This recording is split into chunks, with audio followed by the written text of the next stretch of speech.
ಇದು ಬ್ರಿಟಿಷರ ಆಳ್ವಿಕೆಯ ಕಾಲ. ಕರ್ನಾಟಕದ ಕಿತ್ತೂರು ರಾಜ್ಯವನ್ನು ಶೂರವಾಗಿ ಆಡಳಿತ ನಡೆಸುತ್ತಿದ್ದವರು ರಾಣಿ ಚೆನ್ನಮ್ಮ.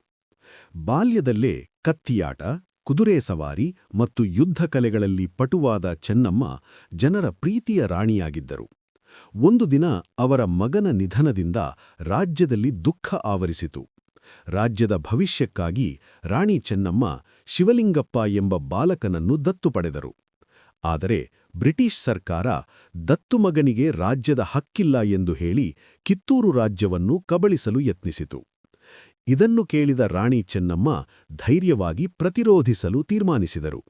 ಕಿತ್ತೂರು ನಮ್ಮದು, ಅದನ್ನು ಯಾರಿಗೂ ಕೊಡೋದಿಲ್ಲ ಎಂದು ಹೇಳಿ ಬ್ರಿಟಿಷರ ವಿರುದ್ಧ ಯುದ್ಧ ಘೋಷಿಸಿದರು.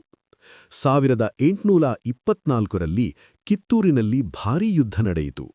ರಾಣಿ ಚೆನ್ನಮ್ಮ ತಮ್ಮ ಸೈನ್ಯದೊಂದಿಗೆ ಶೂರತನದಿಂದ ಹೋರಾಡಿದರು. ಆದರೆ ಕೊನೆಗೆ ಬ್ರಿಟಿಷರ ಕುತಂತ್ರದಿಂದ ರಾಣಿ ಬಂಧಿತರಾದರು. ಅವರನ್ನು ಬೆಳಗಾವಿ ಕೋಟೆಯಲ್ಲಿ ಬಂಧನದಲ್ಲಿಟ್ಟರು. ಆದರೂ ಅವರ ಧೈರ್ಯ ಮತ್ತು ದೇಶಭಕ್ತಿ ಇಂದಿಗೂ ಜನರಿಗೆ ಪ್ರೇರಣೆಯಾಗಿದೆ. ಭಾರತದ ಸ್ವಾತಂತ್ರ್ಯ ಹೋರಾಟದ ಮೊದಲ ಮಹಿಳಾ ಯೋಧರಲ್ಲಿ ರಾಣಿ ಚೆನ್ನಮ್ಮ ಒಬ್ಬರು. ಕಿತ್ತೂರಿನ ಶೂರ ರಾಣಿ ಚೆನ್ನಮ್ಮನ ಕಥೆ ನಮ್ಮ ದೇಶದ ಗೌರವ ಮತ್ತು ಸ್ವಾಭಿಮಾನದ ಸಂಕೇತವಾಗಿದೆ.